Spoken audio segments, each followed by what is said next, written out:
मैं आतापासून मार्गशीर्ष कपला घे म्हणून लाईक कर दे करतोय. कर. चला तुम्हाला आज दाखवितं का आमची कोळी पद्धतीन मटण कसे करतात बकरा आहे.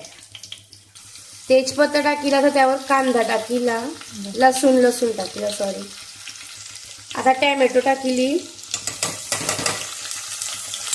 का आपण कांदे टाकून घेऊ. आता यामध्ये आपण गरसा कोळी मसाला घालून घेऊ.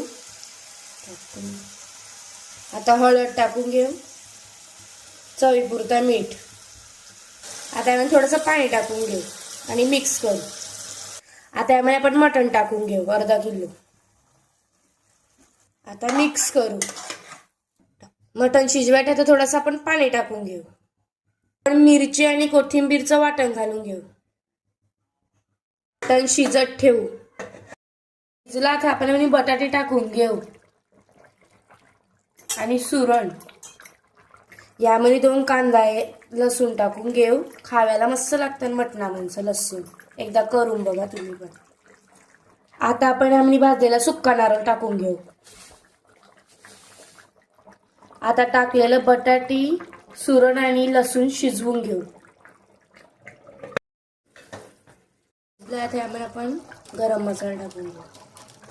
आता वरून कोथिंबीर टाकून घेऊ.